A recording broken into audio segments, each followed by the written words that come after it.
Well, I don't know about our panel as we kick off today, but I am going to have to lobby Microsoft and Google a little bit harder to get music on hold for the start of these. There's always that awkward silence in in that first minute where we all sit and look at each other. Um, welcome to day 3 of the Scottish Learning Festival. I hope if you've been attending the festival over the last couple of days that you've had a great time. You've listened to some great speakers. You've networked, you've connected, and you've got lots of takeaways. I'm hoping that the panel today and this morning is a good start to your Thursday, and it will give you some thoughts and takeaways to think about in and around how we might consider the barriers to learning that may still be in place and what they are and how we might remove them. I'm Patrick McGrath. I'm Head of Education Strategy here at Texthelp, who are sponsoring today's session. I promise this is not a pitch for Texthelp, because if you know us, you may well know our literacy solutions or our math solutions, but hopefully you also know that our mission is very clear. It's to help people understand and be understood. We do that by helping to promote the cause of accessibility and inclusion through everything that we do. We've got a fantastic panel lineup today, which I'll introduce you to in just a minute or so from now. So thanks to all of you for attending. This is recorded. I'm going to ask you all to mute your microphones and your cameras as we go through today. You will have time to add into the chat, ask us any questions that may come up as part of the panel and plenary discussion today, and anything that we can't follow up on straight away within the chat, we will follow up after the session. Do tweet online using the hashtag SLF online. Follow the conversation there for the entire festival, and obviously we'd love to hear what you think about the panel today, and please do put any questions there as well. Today's plenary or panel session is focused very much on barriers to learning, and most importantly, not to dwell on what those barriers are, but to dwell on how we might identify those and remove those going forward. We've all hopefully benefited to some shape, manner or form from the rise in online and digital learning, but we recognise that that can come with some challenges as well. So we've got a fantastic lineup here today, and what I'm going to do, I said to the panel before we started, we're going to do this game show style, and whilst their names are indeed on the screen, I'm going to ask them to give you all a little wave as we go through today. So first of all, I'm joined by Robert Quigley. Robert is a seconded head teacher, part of Highland Council's ICT and Learning Group, and many of you may know that Highland Council have a one-to-one programme throughout, so Robert brings that slant. Victoria Schoenhofen, specialist support teacher for South Lanarkshire Council. Great wave there, Vicky. I like that. You've practiced that one. And also, hopefully Vicky will touch on this later on today. Vicky also works supporting care experienced young people as well, and of course that will bring its own challenges and opportunities too. And last on the list of panelists outside of Texthelp is Mark Davidson. Mark is Deputy Head and Digital Centre Coordinator at New Battle High School's Digital Centre of Excellence, and we're keen to find out more about Mark there. And last but definitely not least is my good friend and colleague, Mr. Andrew Campbell. Many of you both that have attended the Learning Festival for the last number of years will hopefully recognise Andrew. Andrew takes care of Scotland for us. No mean task, Andrew, but in terms of supporting and making sure that literacy and maths solutions are there and in place with local authorities, individual schools and the independent sector throughout. So welcome, Andrew. So I'm going to ask the panel now just to unmute their microphones, and let's get stuck into today. And of course, part of the frame of today is that, you know, through, say, the Connecting Scotland strategy and many others, around 10% of Scottish pupils have benefited from devices, from connectivity over the recent period of time. Many of you that are on this call, of course, have been involved in education technology and technology provision long before that. And I know, for example, with New Battle and with one-to-one in South Lanarkshire, there are many schools that had already made a really good start. And really, I suppose, I'm going to direct this to you, maybe Mark, first of all, but what do you think in terms of the enhanced provision of devices and connectivity, building upon what you'd already done in New Battle? Like, what opportunities have that brought to the teachers and the pupils there? I think the whole situation pushed teachers to really quickly think about pedagogy, whereas previously they were, you know, when young people had devices, you know, it was maybe a lot, you know, you had your early adopters and people that wanted to push ahead, but, you know, a lot of teachers just saw them as maybe the virtual learning environment is somewhere where you would organise your resources. You know, you might not be using the technology to sort of break down barriers. You might not be using the technology to, you know, get involved in your assessment for learning cycles or your learning and teaching cycles. And I think what that did was really made teachers think about how they were going to engage young people through the technology, but also, improve their learning and teaching as opposed to improve the organisation of their learning and teaching. And Vicky, how has that transpired to the pupils that you're working with in terms of specialist support? I mean, have there been increased opportunities there with this rise in tech, or what's your view on that? Yeah, I think for us, we've always had pupils that have used computers in some format in school, and then we give them homework and we expect them to do that on paper. And obviously with the increase in technology and being able to take that home with them, and then having assistive technologies that are available, or inclusive technologies that are available to them at home as well, that's been a huge help. And when you think about how many years kids have been using ICT for exams and stuff, and then not using it to the same extent in school, in a regular day, it just, there was always a slight mismatch. And now we've been able to not to close that gap completely, but certainly to make it much smaller, that they have more access that they need, more access that is useful to them, rather than just, this is the session in English where we have access to laptops, so this is going to be our research period, everybody's going to do it, and then they're all going to be packed away, which is what a lot of schools, that's the way that a lot of schools have been using ICT up to this point.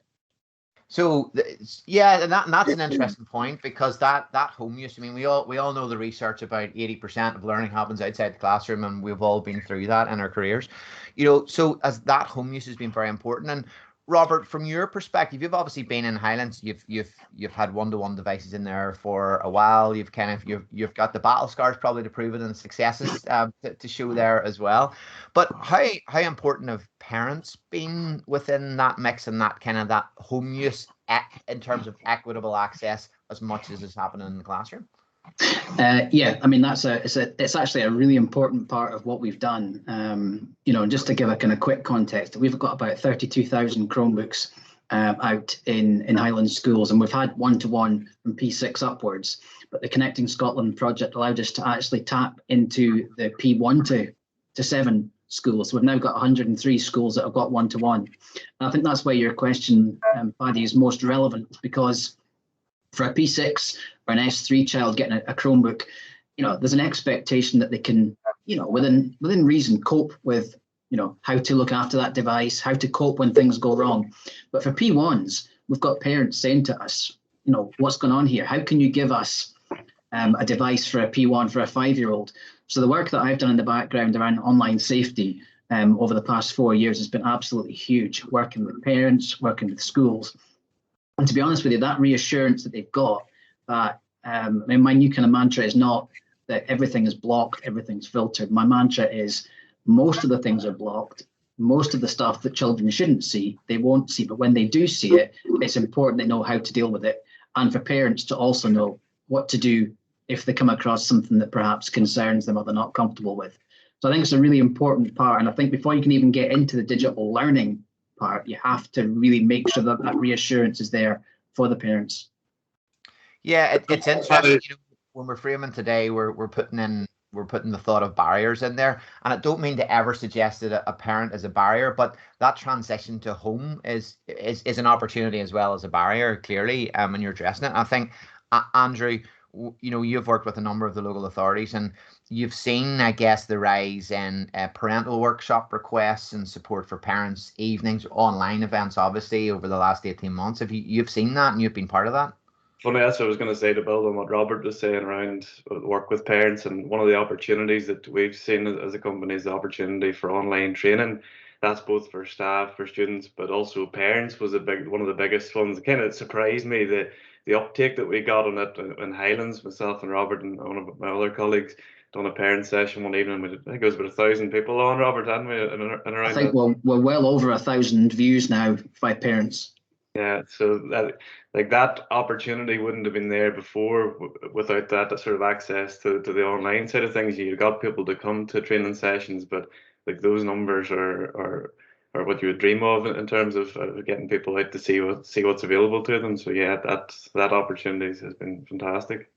There's obviously, I'm guessing, Mark, Vicky, or Robert, really in this, see the positive benefits for parents as well in their own learning. You know, parents where English isn't their first language, or where they might struggle with literacy, I guess having access to those devices, and maybe being, it's the wrong word, but maybe being forced or encouraged is probably the better word, to work with their kids a little bit more, has potentially helped them remove some of their own barriers. Would that be fair to any of you there on that? Yeah, I would agree with that. I'd said a long time ago that if we're giving children if we're giving them IT to take home with them, and it has inclusive supports on it as well, it can benefit the whole family. So quite often what we find is that pupils who struggle with literacy come from a family that struggles with literacy. And so if we're giving them ICT home with them that helps them to read or reads to them, then that benefits everybody in the house. Even if it's just, you know, if it's an S3 pupil that's taking something home with them, it's helping the whole family. But online training also helps, because if you're embarrassed about your literacy levels and the school says, oh, come in and we'll do like a workshop in the school and it'll be face to face, you're there with everybody, and that's a really public forum, particularly if you've not had a particularly positive experience at school. If you're doing online training, you can sit there with your mic off, you can sit there with your camera off, nobody needs to know that it's you, and that is very, very supportive. Yeah, and I think on that, I mean, you know, I've had the privilege of sort of running parents' nights around technology for many years now, too many years to care to remember.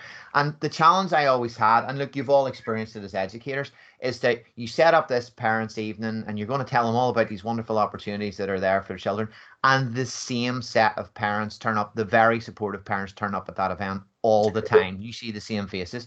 And it's no different to parents' nights and stuff as well, as you probably know. But I'm guessing that the online nature of what we're doing now has removed some of those barriers. And exactly as you say, Vicky, you know, people don't have to get dressed to go out to school. They don't have to have a mode of transport to get to school. They can attend straight away, and hopefully you've got a 10-minute appointment for parents' night, for like a report night. You don't need to worry about, do I have childcare for everybody else in the house? And do we have dinner before we go? Do we have dinner after? How do I get there and how do I get back? It's 10 minutes on the computer and it's done. Yeah. Mark, you were going to say something there? Yeah, we had a real focus on sort of working with parents sort of one-to-one, both from a technical point of view, because, you know, families suddenly had 4 or 5 devices trying to get onto Wi-Fi, you know, and some simple solutions there for them in terms of sorting out their routers, or, you know, making sure that somebody's not streaming Fortnite at the same time as everybody's trying to do their homework, and, you know, things like that. But then the questions changed, and the questions were more about, you know, the virtual learning environments that the school was using and how they would access them. And it became quite bespoke eventually. So we started with your more generic sort of traditional sessions, but then we started to sort of offer drop-ins in the second lockdown, where we did a lot of sort of one-to-one phone calls in the first instance. And the second time we did a drop-in, and it's exactly as you are saying, that we were getting parents from a wide range of backgrounds who maybe traditionally wouldn't have been the people that would have walked through the door to access the support, but they were really, really looking to support their young people with their learning, and it was great. Yeah. We did reach a lot of different people. You just thinking about those few things that are there, you know, I'm very lucky that on the panel with me here today, we've got a wide mix across the panel here of different types of device rollout and digital strategies there. But like, what's the steer moving forward? If we look at 70,000 devices roughly just through Connecting Scotland, I know there's many more, of course, of Scotland and many of the local authorities, but we look forward and we say, right, well, suddenly we're going to equip, you know, all 700,000 kids with devices. Like, what have we learnt in the recent past about the rollouts that each of you have had, and how do we scale that? How do we help others? How do we help other local authorities, other teachers, support teachers, other schools in this? Robert, maybe from your perspective. Yeah, I think for me, it's about empowering the actual schools themselves. So my role as a central officer has been to support schools, but to support the schools to actually support themselves. So rather than taking that, you know, approach of we'll come in and deliver all the training for you, we'll come in and, you know, do everything for you. It's been actually asking schools to identify a digital leader, and that person to then cascade that information out, but also coming back to us and saying, you know, this is more challenging than perhaps I thought it was going to be. So I'm going to come back and ask for support that way. Another very practical thing that we've done, obviously, with such a vast number of devices, we created our own break fix team, where when a device failed, rather than the child having to wait for, say, 6 or 7 weeks, for whoever it was to actually come and fix it through the warranty, we've now got a kind of swap in, swap out system where, in effect, a pupil shouldn't go without a device for anything more than a couple of days. And that's been hugely helpful, because there's no point having a one-to-one model if you've got a class of 27 children and seven of them don't have a device. So that was another really important thing for us. Yeah. And Mark, from your perspective, like what have been the lessons learned if you were giving advice to another school going forward in very general terms, and we're going to get to some barriers and stuff in a second, but in very general terms, like what have you learned that can give you another school a good steer going forward? Yeah, I'm supporting other Midlothian schools now and rollout actually, and it's very much culture. It's the culture of your teachers, and it's culture of your leadership teams, and it's then the culture of the young people, because the young people are the early adopters. They pick up with it and go, but it's the culture of the more resistant staff. How do you get them involved? And we know that from learning from rollout and one-to-one that it can go wrong, and the devices do not get looked after, and things can start to sort of pedagogy doesn't change. So it's a culture of learning and teaching, which all schools should be invested in anyway. And it's how can the schools use that great new opportunity to sort of develop their pedagogies. You think as we go through sort of some of the barriers that may well be there in place, barriers to learning in terms of individual support or specialist support tools, do you think that is something that we need to address in the wider CPD piece that we put in place? In other words, there's always a line that's thrown out, and the line that's thrown out is let's make every teacher an SEN teacher, as an example. But do we need to increase awareness there, Vicky, in terms of the types of barriers that may be there, and make that a greater piece of awareness? Because we're looking at technology, we're looking at learning platforms, we're looking at parents. Does every teacher in Scotland need to be aware of the potential barriers that pupils may be facing? I think everybody should be aware. When we think of it, it's additional support for learning, so it's something that these kids need on top of what teachers are already doing, and teachers should be aware. And I know that different schools have different ways of cascading that information. Sometimes it's just a list that says this pupil has dyslexia, this pupil has literacy difficulties, this pupil has difficulties with working memory, and it's very much incumbent on the teachers to be aware of that and to look at their class lists and see what's written. Some schools have it on CMIS, on the registers, so that they can see, if they go and look for it, what that child's additional need is. Mm-hmm. But I think we need to also be aware, much more aware at the moment, that a lot of children have missed a lot of things, and I don't mean necessarily academically. I mean also in terms of their confidence has dropped because they've not been around other people. They might be much more anxious. And even something like using technology to take away that anxiety. Like if you've not written anything, if you've not handwritten anything for a year and a half, and then somebody says, right, I want you to write this extended piece of writing, and you're like, well, I don't want to. If you then have inclusive technology, if you have access to ICT, if you have access to, scanning pens, whatever it is that will help you to get over that barrier, that can be massive. And it's not something that is necessarily something that we would assess. We wouldn't necessarily say to teachers, this child has anxiety. I think we should be treating all children as if they need that support should be available to them. And it shouldn't be down to an individual teacher to say, actually, no, in my class, you're not getting that. And there are some teachers who are particularly resistant to that and see technology as a distraction, because anybody who's worked in a school knows that if a child has a laptop in front of them and you can't see what's on the screen, there's a reasonable chance that they're on YouTube. that they're watching something or doing something that they shouldn't be doing. And teachers don't like that. No. Teachers don't like that, because they like to be in control and they like to know that pupils are working. And I appreciate that, I totally do. But we also need to understand that if a child needs some kind of additional support, we need to be able to give that to them. And by additional support, that could be pencil grips. We wouldn't say to somebody who needs a pencil grip, no, actually in my class you can't have that. It's ridiculous that it's not across the board. All teachers should be aware of it and should be aware that there are supports that are available that child might need. Maybe it's tricky that the teachers don't, as the point Paddy's making the start of it, actually understanding the additional needs, and maybe all teachers, if they understand what needs are there and know each student what they need, then they know what scaffolds to put in place, and then they can ultimately then focus on the learning goal and concentrate on that those scaffolds have been in place. I think what we've done, particularly when been able to see. Oh, sorry, Mark. Go on, you go, Robert. I was just going to say that I think having the benefit of such a vast number of devices one-to-one means that my kind of pipe dream, I know I'm kind of stealing your question from further on, Paddy, but my pipe dream would be that children have access to a device as and when they need it. In other words, it's not having to go and ask for help, because, I mean, and I know we're not necessarily speaking specifically about read and write, but it's a great example of a tool that if a pupil is having a particularly difficult day, like you've said, in terms of having anxiety, they can simply switch to the speech to text.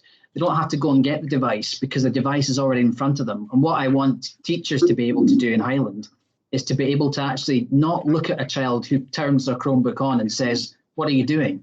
It's almost seen as they kind of assume that they're using that device to help them.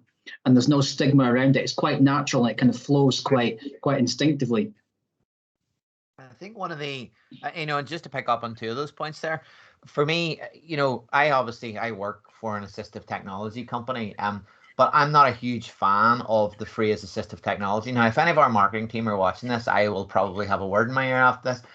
But the reason for me in that, and the reason I say that publicly, is whilst it's so important, I think sometimes there can be stigma attached to that. This is an assistive technology piece. You clearly need help, and here's a piece that's going to help you.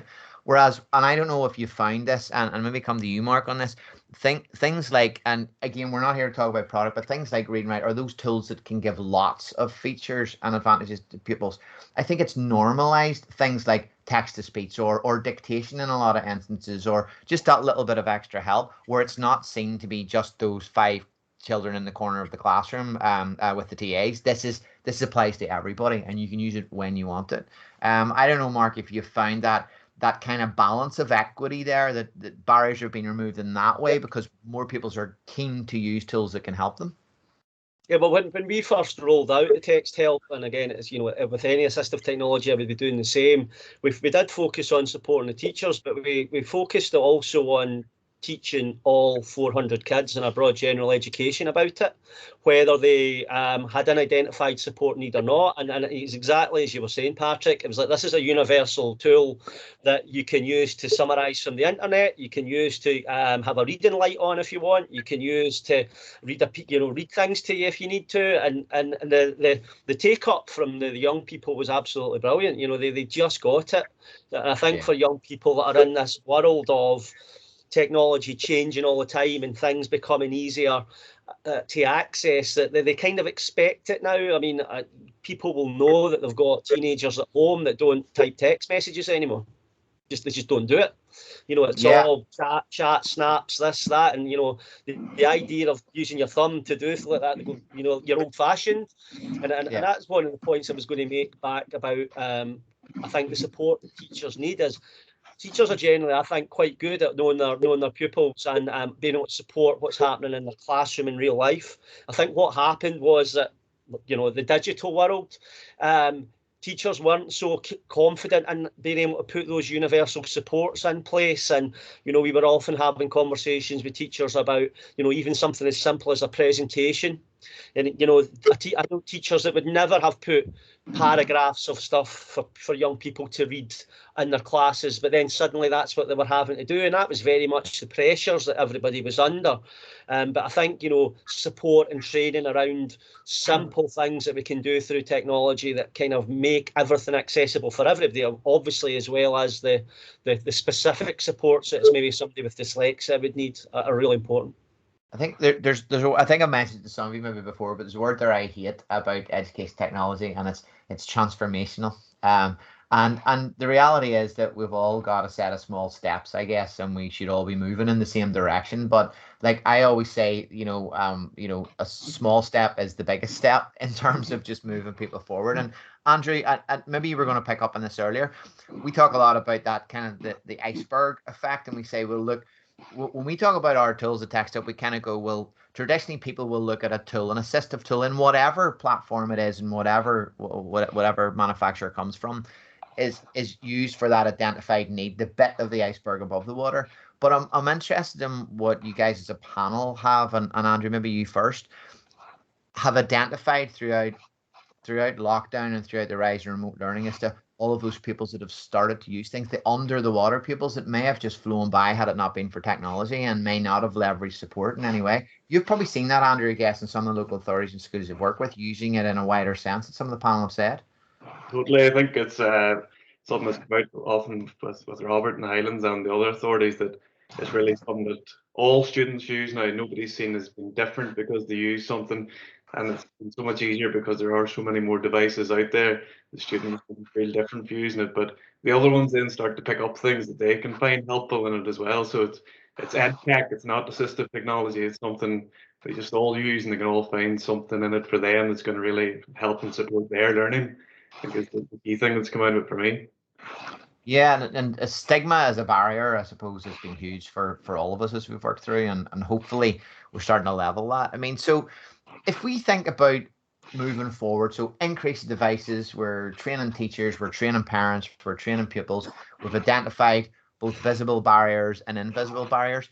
What do you think, Robert, maybe to you, what are the key constraints going forward, do you think? You've identified a vision going forward, and we'll come to that later on in the panel, but like what's the key constraints? Is it redesigning learning? Is it the CPD bit? Is it actual practical techie stuff? Like, in terms of barriers, what are the constraints? Well, the place that we're at in Highland actually is now focusing on the pedagogy. And maybe that sounds quite bold to say that, but we have just created a digital skills progression because our staff, because of the structure we had in place and because of the good fortune to be, ahead of the game in terms of infrastructure, our expectations have increased in terms of how staff are using devices and how pupils are using devices for learning. So our digital skills progression that we've created is actually a framework that teachers can actually plan to actually not only teach digital skills, but actually to embed them into the curriculum. So that, back to what I said earlier, so that it's not a case of this is ICT time. This is actually literacy, in a primary classroom, and some pupils can use Chromebook, some pupils won't. So it's actually putting that kind of, I suppose it's embedding it now into the curriculum. So you've got consistency, so we can actually measure pupil progress rather than just simply thinking about it from the point of view of, we've got the devices now, what do we do with them? I was just going to very quickly say, Paddy, as well, the other thing to consider is the fact that, and I'm quite strong on this, that yes, there'll be some pupils that over the course of lockdown will not have enjoyed learning because of the new format. But I think it's also really important to acknowledge the fact that, I think it was mentioned, I can't remember who mentioned it earlier, but the idea of going to, a Google Meet Live and turning your camera off, turning your mic off, and just actually participating in that way, engaging in that way, is something that pupils just haven't been able to do. So there will be your gamers, there will be those pupils who are reluctant to engage directly, who actually have thrived, during this kind of period of 18 months. But on that, and just to pick up on that point, Vicky, you mentioned earlier, some of the pupils that you're working with inside and outside of the school system, like what are the constraints there? Is it back to your point of there's challenging home environments? Is it still device access still a problem? Like where are the constraints there in the pupils that and the young people you work with? I think for some of mine, it's been actual desire to do any work. It can be that they've got really busy households.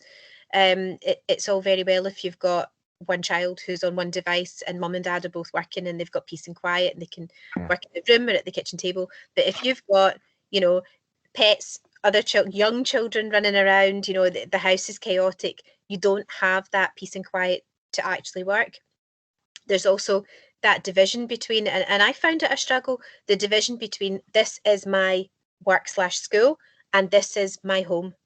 And when you think that a child's bedroom is supposed to be their safe place, their own personal place, if that's the quietest place in the house for them to do work, there's a bit of a pushback, because that's, well, this is my safe space and you're expecting me to invite all my classmates into that space, and that can be really, really difficult too.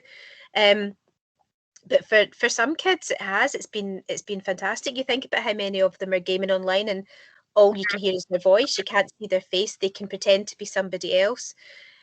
That's been really, really good for them. And if they're very comfortable with technology, then it's been brilliant. But if they come from a house that doesn't have a lot of technology anyway and is a bit chaotic, and then you give them a device home and you say, right, you're going to access everything online, and you're going to see your classroom, and everybody's going to be in your house, and they'll see what's going on, and they'll hear your mum and dad shouting in the background, and that can be really, really stressful. Not everybody wants that. I mean, we've all kind of joked about it and said, our own children come in, and we've seen it on various Facebook things that have kicked about the internet about, somebody's in a really important meeting and their toddlers have come in.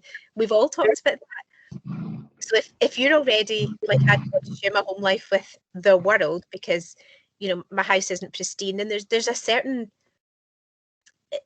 kids have to be comfortable in order to put their videos on. And if you're saying to them, right, everybody, join in, and we'll hold up our whiteboards and we'll show our answers and we'll all get together and have a fun. Not everybody wants to do that. So for some kids, it's been wonderful. And for some kids, it's been really, really difficult. And if it's really difficult, it doesn't matter what technology you give them, they're going to be resistant to it. It's difficult. Yeah. That's difficult.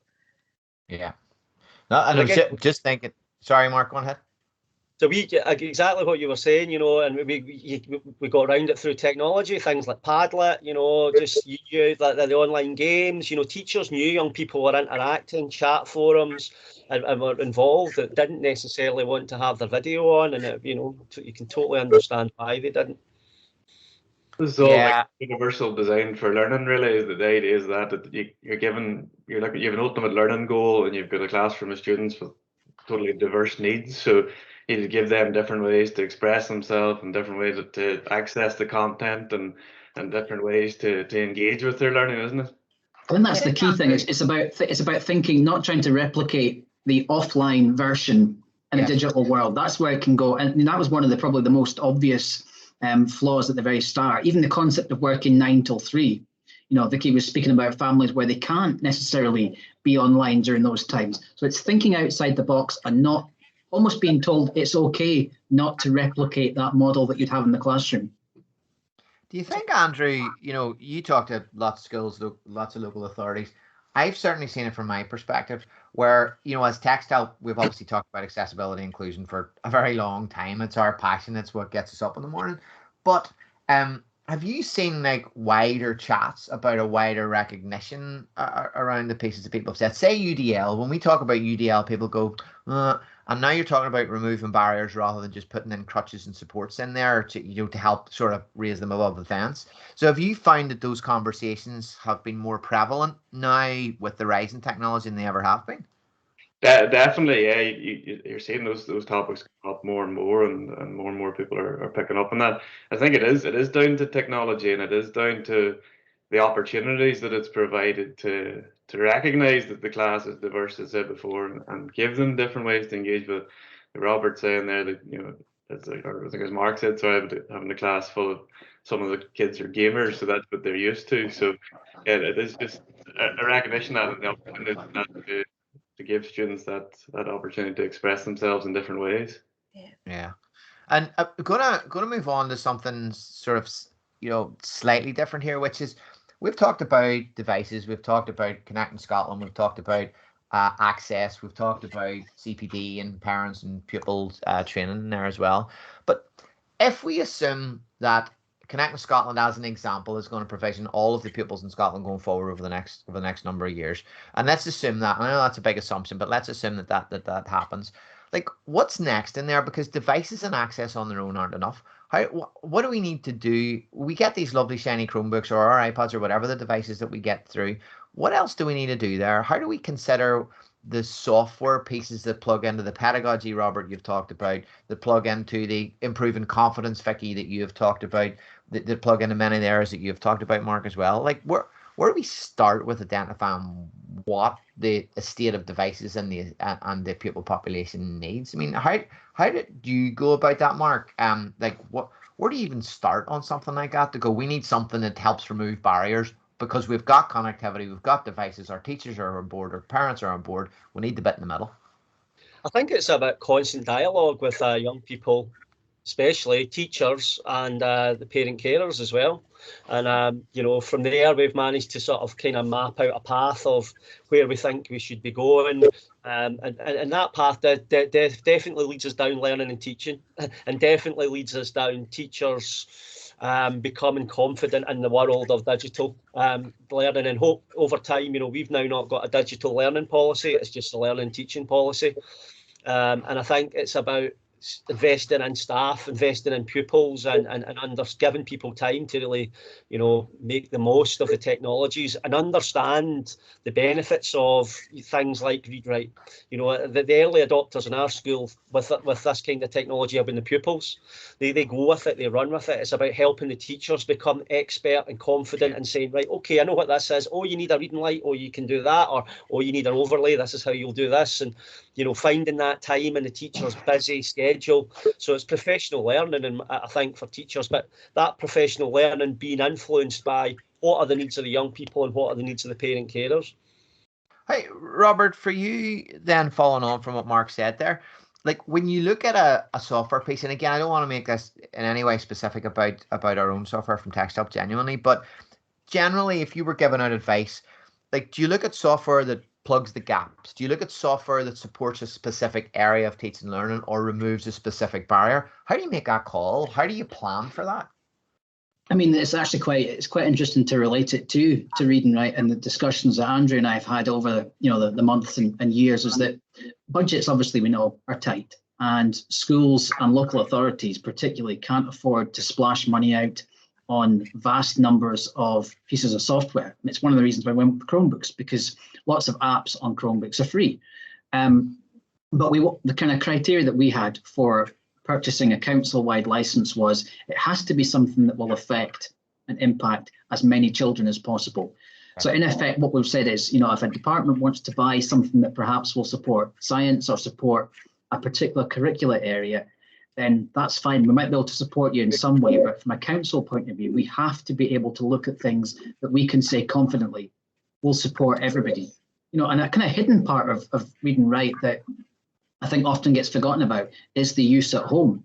You know, the fact that parents can actually see what their children are doing at home, and actually almost practice. You know, my son, who's dyslexic and 13, when he first got his Chromebook and read and write, told me, I'm not using that because of the stigma around it. And in a normal, you know, parent school situation, you'd be having to speak to the school, say, how do we overcome this? We were actually able to overcome that by showing him and working with him at home. I think that's a really important part, is having a tool that you can actually use both at home and at school. So for us, it's about something that's got real value, not just something that's going to have a kind of limited impact. So that's been our criteria. So it's not technology for the sake of or software, I should say, or tools for the sake of them. No. You know, there is flexibility there, obviously, but it's what is the outcome? And Vicky, how if you take, so you go, oh, device and access, so check, and then you go, oh, and they've got a copy of read and write or whatever the tool happens to be genuinely. How on earth, if somebody were to say to you, Vicky, what was the impact on that set of pupils that you're working with having devices? How do you gauge impact, or can you not, in terms of the barriers you've removed with that kind of suite of things? I've worked with pupils where it's made a significant difference, like an actual life-changing difference, and I don't say that in a flippant way, but we've had pupils who, like your son, are dyslexic and have really struggled, who are brilliant orally, can tell you everything, but when it comes to can you get it down on paper, they'll use words that they feel confident spelling. I don't know if your son feels that way, but they'll use words that they feel confident spelling. And while they could tell you a story and use all of the vocabulary and be like their own wee walking thesaurus, when it comes to actually putting it down on paper, it becomes very, 2-syllable words, 3-syllable words, because they're happy with those and they feel safe with those. And then you give them something like the predictor in the dictionary, and you say, try these. Try these extra wee tools. The predictor is not really significantly different from the one that's on your phone, so it's something that they're quite comfortable with. And then they can use words that they would use orally and check them with the dictionary to make sure that they've got that right. And it can be the difference between like quite a low mark and a really quite a significantly high mark. And something is just honestly just as simple as that. I know Andrew's going to tell me that I have to tell the story about the wee dyslexic girl in the drama thing because I haven't written down all of my answers. It can genuinely make a real difference. And for kids who like cue cards, if they're doing a presentation in school, instead of having these cards that they struggle to read to begin with, if we can give them something that says, well, actually, you only need to write it once, you can turn it into an audio file and listen to it. We all know the songs on the radio. We've never necessarily seen them written down, but we can all sing along to them because we hear it and we learn it that way. So if you can give the children something like that will help them, that can be a huge difference. So do we consider then, sort of collectively as a panel, do we consider then, so you take devices and you take access and you take the software, you take those few things, do you consider, would it be fair to say you consider those as the scaffolds to learning based on everything that you've said? Those are the scaffolds, and then we build the pedagogy and all of the interaction with our pupils. Would that be a fair thing to say, Robert? Yep, absolutely. And it's back to what I said earlier. I want the devices to be almost seen as simply something that's in front of them that they can access as and when they want to. We're working on digital profiles. I want people to be able to come in from break time, having done something they're really proud of, switch the Chromebook on, record that reflection, close the Chromebook up, and then move on to whatever else is coming next. And no one to say to them, it's not ICT time, it's not computer time, or even what are you doing? Because that stigma of being asked, what are you doing, only has to happen once, and they refuse to do it again. Yeah. And starting to look forward as we start to wrap up in the last 5 minutes or so. And I told you I'd be early today, and I also told you that I'd never finish on time or be early, but we'll endeavour to finish in the next few minutes. Mark, how do we sustain? So we've looked at barriers, we've looked at some of the ways that we can overcome those, we've looked at the invisible challenges that may well be there and how maybe technology can bring a little bit of balance there. If you were to sum it up, what would you say is the way forward to sustain success and equity with what we've started to put in place now really well across Scotland? I think equity is the key word. I mean, even within local authorities, you've got variance in schools and who's got device, who's got one-to-one. And I think, we need to have all young people in Scotland and all teachers in Scotland equipped with the devices they need for the learning for the future and the programs and the software and the tools that we're talking about. That needs to be that conversation needs to be over almost in terms of, should you have these tools? Everybody should have these tools, and then the conversation could move forward on how do we best use these tools. Yeah, maybe just to kind of build on that, and maybe by way of summary of lots of stuff we've talked about, and I do get the feeling we could all talk all day on this for sure, and we'll still be here in an hour. If anybody wants to stay around, by all means do. But looking forward, I want you to sit back and imagine 2024, and I want to look at 2024 and say, well, where do you want Scotland or your school or your local authority, whatever level you want to view this on, or for you, Vicky, it may be as simple as a set bunch of pupils that you work with currently. Where do you want us to be with everything that we've achieved with technology, with everything that we've gone through, and maybe a more normalised society about back in school and COVID's hopefully a thing in the past? What's your vision for 2024? Like, Vicky, where do we want to be in 2024? Everybody with a device? Everybody understanding individual needs? I think so, yeah. I mean, for me, our schools it's not one-to-one. It's not in any way one-to-one. We've got however many Chromebooks dotted throughout the school, and pupils still need to go and ask to get access to one, which then eats into their learning time. And sometimes they travel all that way across to school and then there aren't any left, which helps no one, frankly. But I would quite like to see it as a one-to-one situation where everybody has their own, they have responsibility for their own, because that's missing in a lot of places. And I want it to be completely normal, that it's as normal to take out your Chromebook in a lesson as it is to take out your phone. Yeah. That we have calculators on our phones, which we use. We've got, various if you like, assistive technology on our phones, and we would use them. And I want it to be that normal. I don't want it to be like, oh, so-and-so's got his Chromebook out because he needs support. It should be something that we just have. So many jobs now, you have access to some form of technology. We're not still using mercury thermometers, and we need to move on and see that technology can be used for good, and it is a progressive thing. But there are some people who are still very, very resistant. I want it to be completely normal in classes. Funny you say that, Vicky. About 10 years ago, I visited the first actual one-to-one school in I think it was in the world at the time. About mercury thermometers and your age, Patrick. No, not at all. In Scotland, and that was a very small school, but it was one-to-one devices. And people would say, why on earth would you give every child a device? And the answer, straightforward from the head teacher, was, which workplace do you go into nowadays where everybody in work sits around one device and shares it, or they only get to use their computer for an hour? So I get that. Robert, we're a wee bit pushed for time here. So what's your vision for 2024? Just exactly what we've spoken about, and exactly what I think Vicky has said, is having access to a device, it being embedded and it being quite natural. Actually, ironically, that we're not having this conversation because we've actually managed to get to the point where, ed tech is no longer seen as ed tech, it's just learning. Yeah, nice one. And Mark?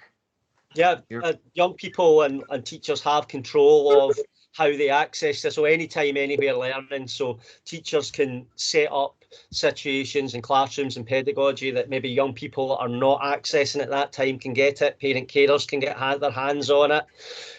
There's a much more sharing of curriculum across schools, so that you don't actually need to be in a physical school to maybe study something like games design or cyber security. But again, it's all about that access that Vicky was saying at the start there. It's access to tools, access to curriculum, access to learning and teaching. And Andrew, and a very quick personal goal for 2024 is we as a company want to help 1 billion students by 2024. And as Patrick said at the start, one of our visions is to help every student understand and to be understood. At the moment, we're helping a lot of Scottish students across a number of authorities, but my personal goal for that is to help even more. I'll not even put a number on it now, but really is to help every Scottish student is the ultimate goal there. Nice one, Andrew. Well, we are, as expected with me, a little bit over time, just by a few minutes. We're starting to see a few dropped off there. I am going to ask you one last question, but the rule is you're only allowed to use one word, not more than one word. I'm looking at you, Robert Quigley. Not more than one word. So if there's one word you would say to people said, tell me one thing that I could do to remove barriers to learning through this technology as we're living in. So the word might be pedagogy, might be access. So Mark, what's the one word you tell them to focus on to remove barriers? Yeah, pedagogy. Becky? Progress. Nice. Robert? Context. And Andrew, you're on the spot. Can I use UDL? Yeah, that's cheating. Use an acronym. Yeah, we'll go with that. But changing that, so learning, I suppose, is probably the best way to put that. Yeah. Well, look, that's been a fabulous discussion, and I want to thank you all, the four of you, for being part of this today, and of course all of our attendees here. This is a recorded session. It's been my pleasure from Texthelp to be here and to host this. This is recorded. Hopefully lots of people will watch it after today as well. So panel, thank you. Attendees, thank you. Enjoy the rest of SLF. Do tweet us today, and we'll be around. I think, Andrew, you'll be around for the rest of the day on SLF on the booth, so people can come see me, please. Yeah. So Vicky, Mark, Robert, thanks as always, and I guess I'll see you again soon. Yeah, thank you. A wonderful day, guys. Bye. Bye.